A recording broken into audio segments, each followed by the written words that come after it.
Good afternoon. I'm coming in, taxman in the wild. Anyway, my name is Josephine Kaviesiza, and this Friday afternoon, we bring you with us to Uganda Wildlife Conservation and Education Center. I hope I got it right. It's easier to shorten it into UWEC. So today we are talking about where tax meets conservation, but first we shall dive into wildlife conservation. I don't know if many of you know so much about it, so we're here to solve that problem.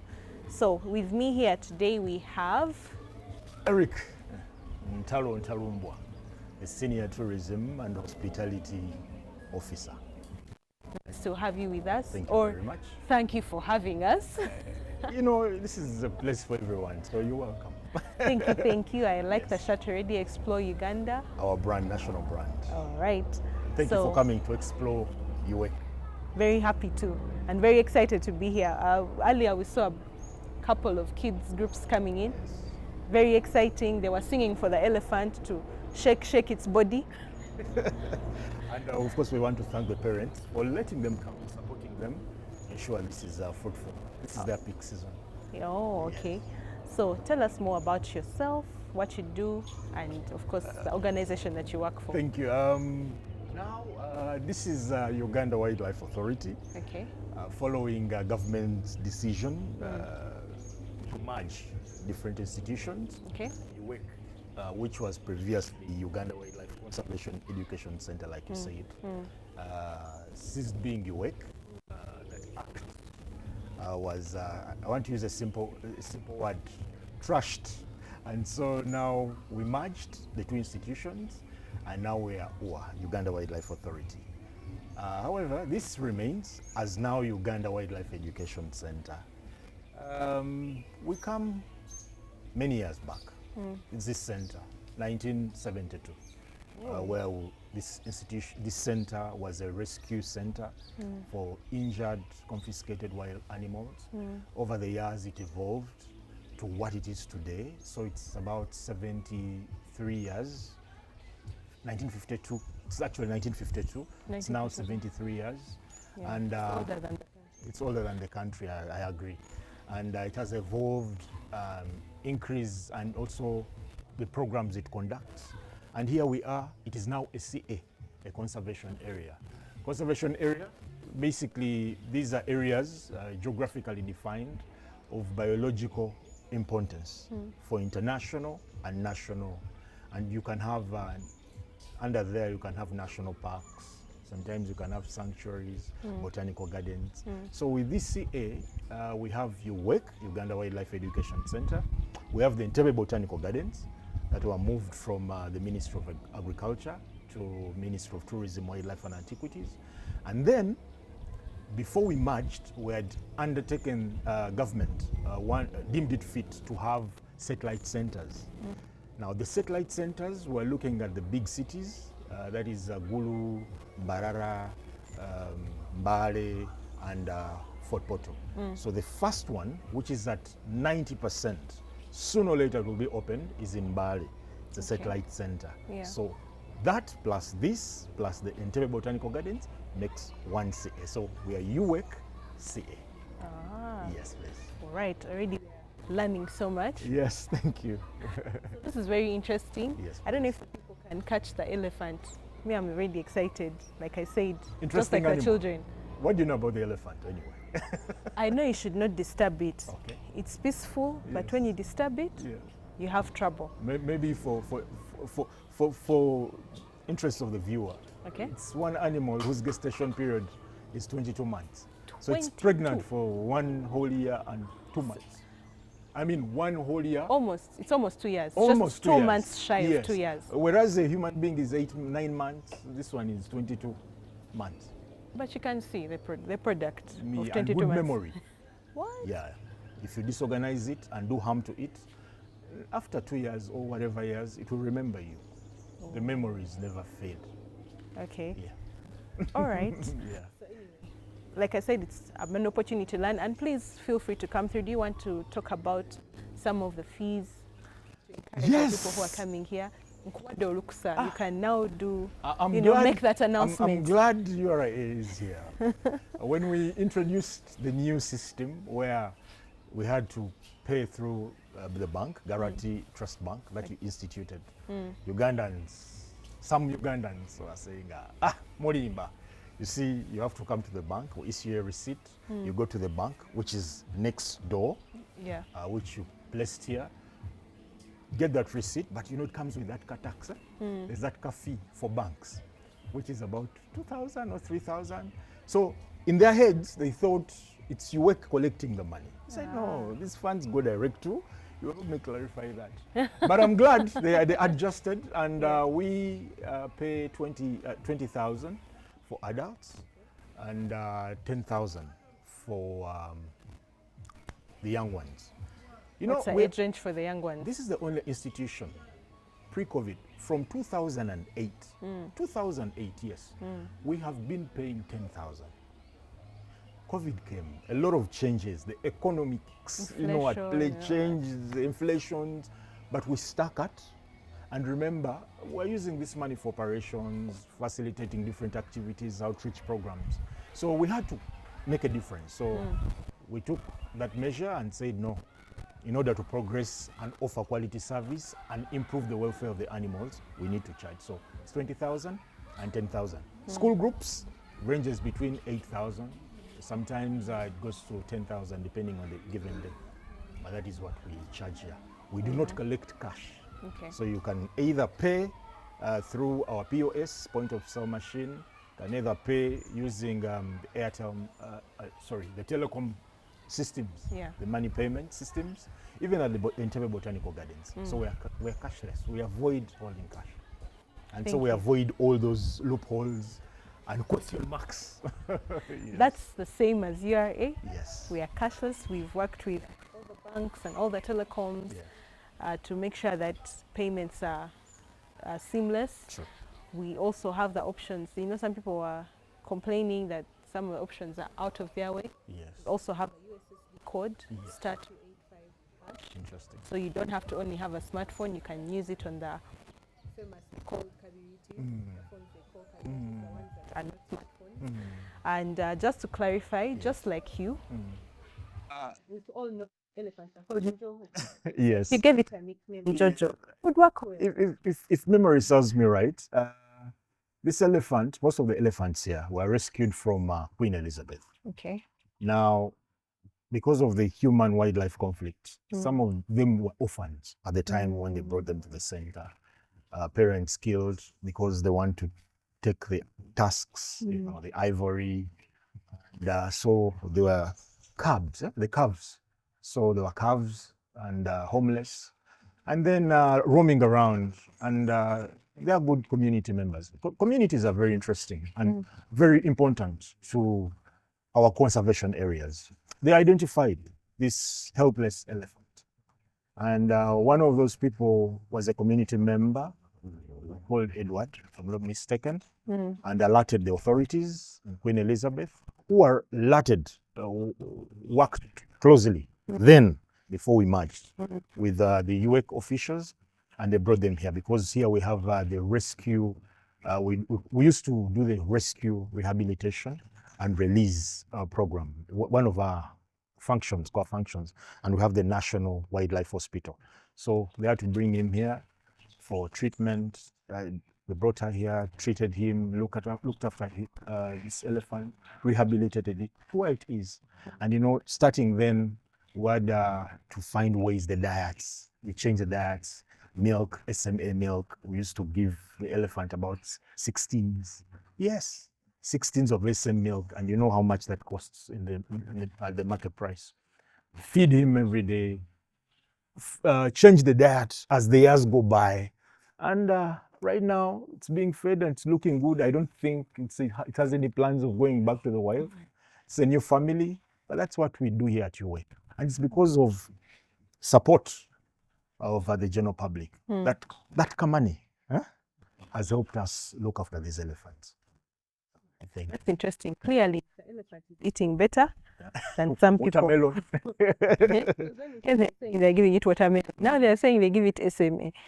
But let's not go in that direction. We are here to talk about good things and not cause people depression. Interesting. Just one question before we go ahead to see other This is just one spot. Mhm. From your perspective, how would you describe the current state of Uganda's wildlife population? Wow. State of wildlife population. Let me tell you, for starters, we into conservation, and person watching may ask conservation. So these are basically according to our act, Wildlife Act, current one, 350, Cap 315. Is these are activities we do in order to protect the biodiversity.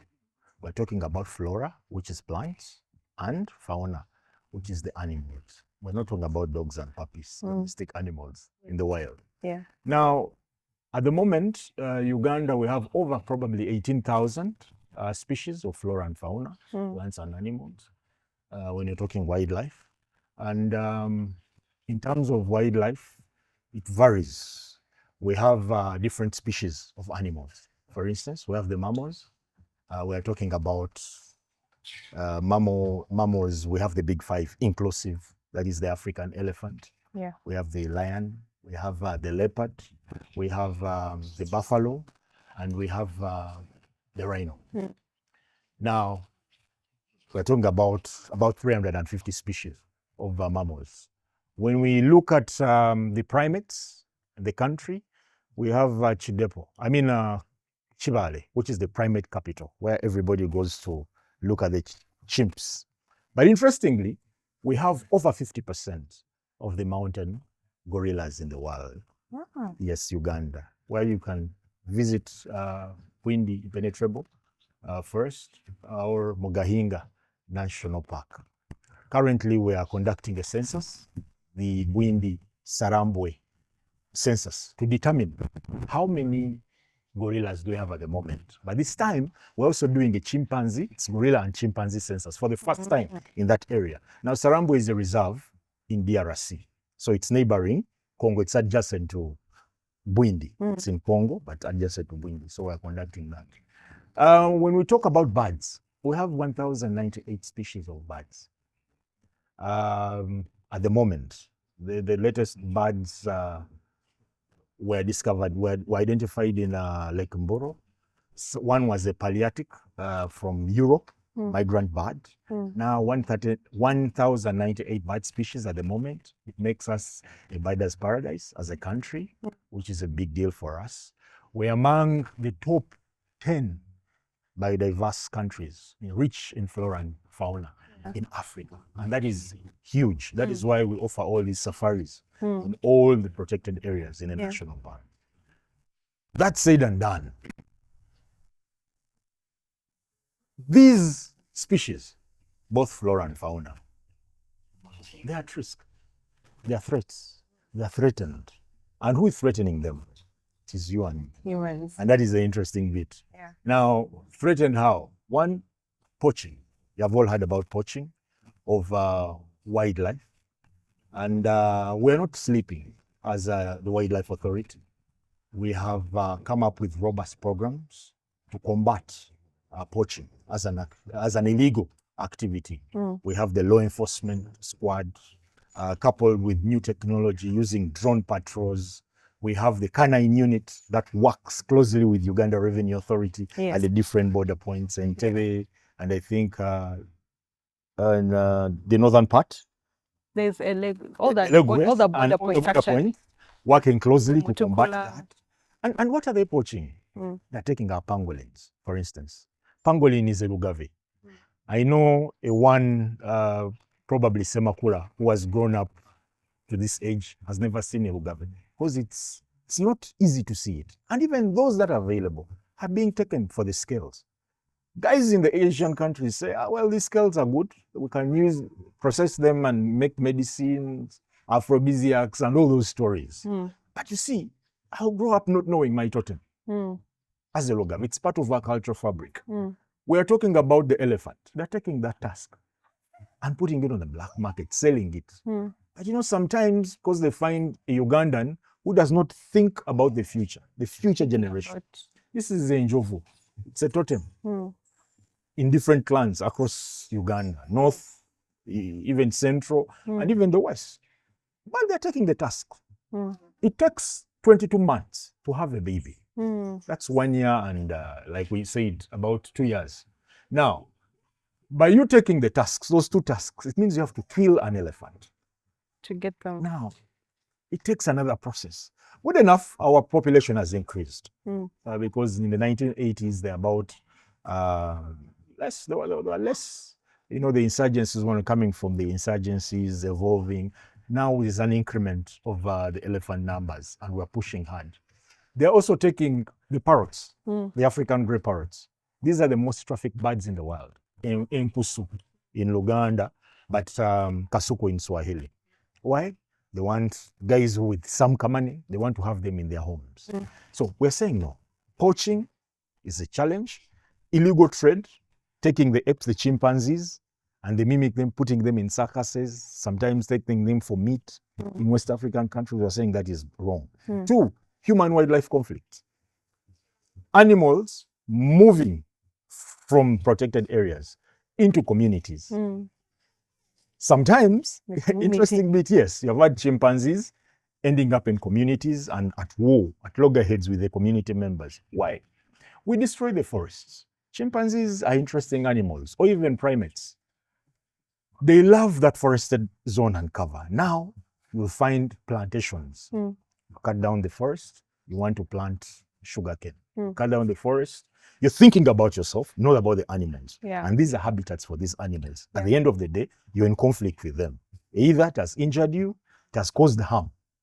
Now, what are we doing? We have education programs. We do outreach programs. UXCA, annually, we could conduct about, we would visit about probably 215 schools annually. To conduct education programs, to change mindsets, start with the young generation. We go to communities to change mindsets. Right now, I've been in Kabari, trying to change the mindset so that they understand the importance of living harmoniously with these animals. But also, we want to tell them, yes, our existence, we need coexistence with these animals because at the end of the day, they are part of our pride. They're part of our heritage as a country. We have challenges like climate change. Climate change has caused a change in there's a change in the breeding patterns because of the weather patterns changing differently. So sometimes the breeding, the habitats are affected by these animals. When you go to Kasese, Kazinga Channel, because of the weather, they're inconveniencing these hippos, the elephants. They can't breed, they can't enjoy their livelihood. It's because of climate change. And who causes climate? We are part of those who have cut down these trees. We are doing activities that are contrary to the environment. And so they are affected. And many more, because all that done by us affects the biodiversity, the plants and animals. And so it's at stake.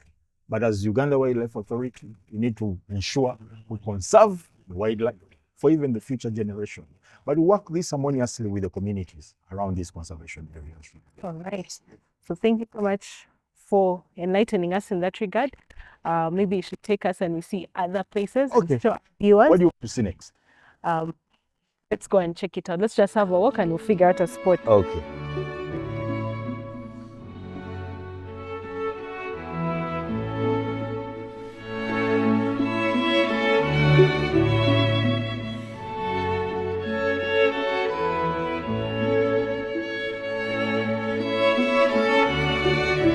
Managed to see other cats, I think the Savo cat and all that, but then there's this Tigers.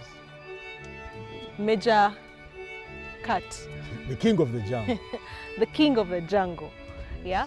And we are here, he's calling it the holding facility, but in my English, we are here at the dormitory of the lions and the lionesses. Yes. And I just want you to tell us a little bit about because I know there's a lot. What I know is that they sleep for 22 hours. I envy them personally. 20 to 22 years. Yeah, and then they're active for 2 hours. We also have a station somewhere in Uganda, Ishasha. Yeah. We have a URS station there. I don't know how my colleagues do it we have lions on that side, but if they wanted to pay them more, me, I am for it because I can't imagine being where the tree climbing ones are. Yes. Basically, the lion can climb over the station if it wants, over the, you know, the offices. Yes. Yeah, so anyway, let us know about lions? For starters, if you want to see lions in Uganda, you can come to Wek, CA.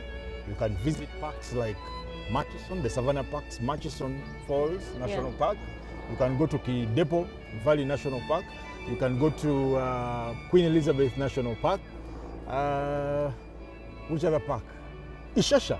Yeah, Ishasha. In Queen, the tree climbing lions that are in the trees. So these lions are interesting. You say they sleep for 20. So every time you see a lion, we have gotten visitors who come here and say, but the lions were not active. Lions sleep for 20 to 22 hours. So in a day, and the day has 24 hours. So the other 2 or 4 hours, they are awake. So pray that you're not in sight in those remaining 4 hours in the wild. Because you may become a good buffet.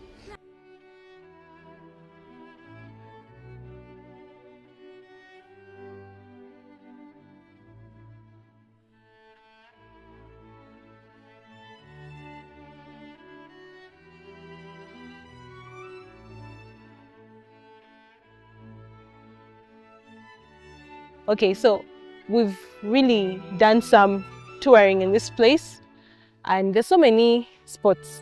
I heard earlier that you try to mimic the different, or Wek, the zoo, tries to mimic the different ecosystems around the country. Yes. Yeah? So probably some of you have had the opportunity to go to all these other national parks. Some of them are similar, and currently, I want you to tell us about the one where we are. It looks beautiful. Yeah, this is the wetland ecosystem. Okay. When you look around, there's water all over, and it has attracted it's a habitat for wetland birds. We have the African grey-crowned crane, that most of you call the crested crane. Our animal. Our national bird, national emblem, very gentle. But the challenge is the numbers are dwindling because we have decided to encroach on the wetlands. We have set up buildings, mansions in wetlands. We are carrying out agriculture in wetlands, and we forget that these are habitats. These are homes for these birds. We also have the shoebill, a prehistoric bird. It has a mouth that looks like a shoe. Engato. Now the shoebill, you find it in Mabamba and Makanaga. Our efforts have not stopped at rescuing them, because these are rescued birds, and bring them here. But also we go to Makanaga. We have outreach programs with the communities to understand the value of these birds. Birders are big spenders. Tourists who come to bird spend a lot. They can stay here for a month, weeks, or even, period of time. And everywhere they go, they're spending on guiding fees, they're spending on the gadgets they have, they're spending on food, accommodation, and so there's a value chain benefit. So everyone stands to benefit from them. So communities were saying, look, instead of degrading them where these birds are, and people are paying to come and see them, can we look at alternative activities like ecotourism to benefit? Pado Yokanu, take the tourists around, things of that nature. These are rescued birds here. This is the aviary, the new aviary at Ua. Aviary. So the name is Aviary. Aviary. So sometimes a home where you find birds, a place where birds are kept. Yeah. Yes, please. Okay, so that's very interesting. Personally, it's been a lot of learning. Thank you. Yeah, and I encourage other people to come through. Yes. But just as we prepare to close, because I know we can't keep you and a long time. We see so many people who want to interact with you, who you should probably be engaging with. We just wanted to know what's your encouragement? What's your parting shot? What is your what do you want to encourage Ugandans to do? First of all, I want to encourage people to come to the zoo. If the money to go to Kidepo and Murchison is still a bit of a problem, you should come to the zoo. Thank you very much. Uganda will benefit, but you shall also benefit. We were also told that this place where we are, the aviary, is a good spot for those who want to propose. Mbagaliza. Yes, come and propose. And I'm encouraging those who want to propose. I don't know what you'll do if the ring falls in, but you come and be careful with your ring.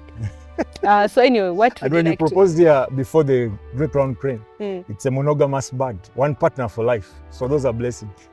Blessings and a very good message. Yes. Significant. Yeah. So I urge all Ugandans, first and foremost, let's conserve. How should we conserve? One, it starts by visiting and appreciating the resource that we have as a country. Visit the parks. And it's important to let people know that we have special rates for Ugandans, East Africans. It's affordable. Entering a park is as low as 2,000 if you're in a wildlife club in a school. It goes to about 5,000 for a child, 20,000 for an adult. But also, if a university student, tertiary institution, you can pay 10,000. So it's possible, it's affordable at all costs. Secondly, come to your work, very affordable. Easy to access, to reach. About 15 minutes drive from Kampala, 20 minutes drive from Kampala. Maybe using the express. Yeah. About 5 minutes from the airport. One-stop center. If you've not seen all the species around, you want to have a feel of them, this is the place for you. We have different activities for you. Secondly, besides visiting, because when you visit, there's that revenue collected that goes back to developing the country.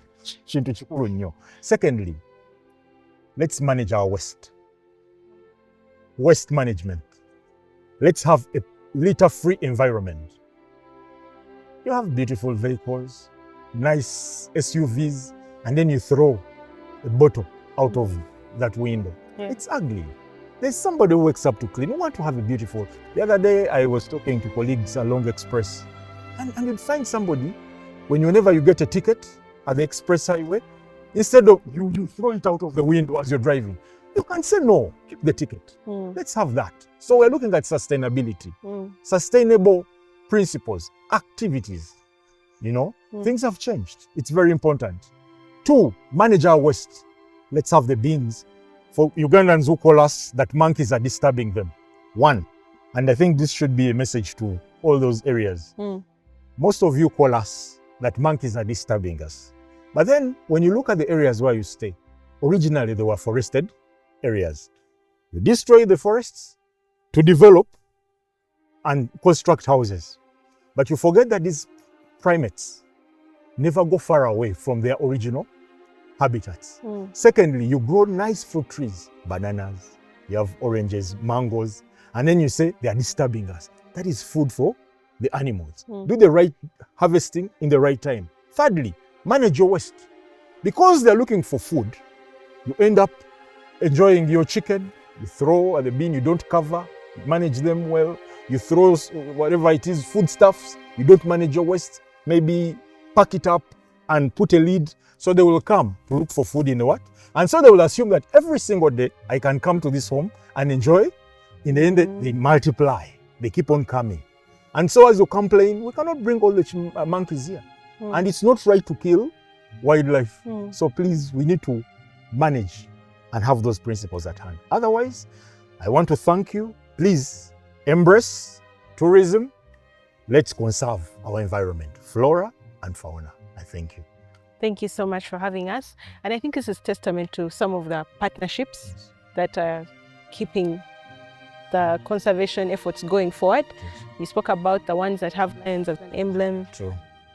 We've spoken already about URA and how we collect even from these areas.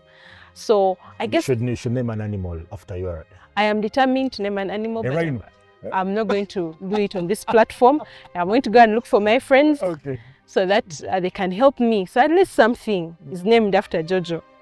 True. Or at least you say there's also an option of being friends of rhinos. Friends of rhinos. Yes. So what we're undertaking right now, the rhino naming campaign. Yeah, so there are many interesting things going on here. Yeah. Please come and watch. Be one of the partners. As an individual, you can also be one of the partners. There's so many products that they have. We have one of being a game keeper for a day. Is zookeeper, animal keeper for a day. Animal keeper for a day. Yes. There is behind the scenes. I don't know, one of our people wanted to give a lion a hug. I don't know if that one behind the scenes can allow them to achieve that goal. We need the next of kin first.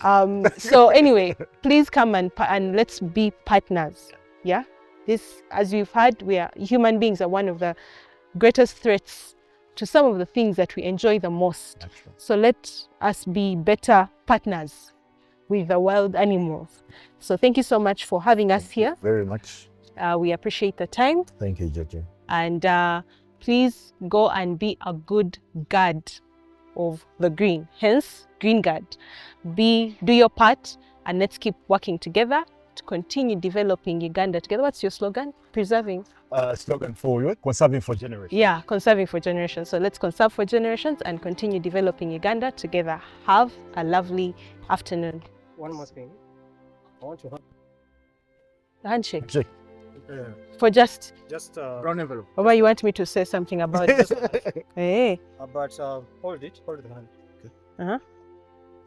Okay. That's right. Okay. Mhm. The hand is shaking. Is there any transaction? Uganda Revenue Authority, developing Uganda together.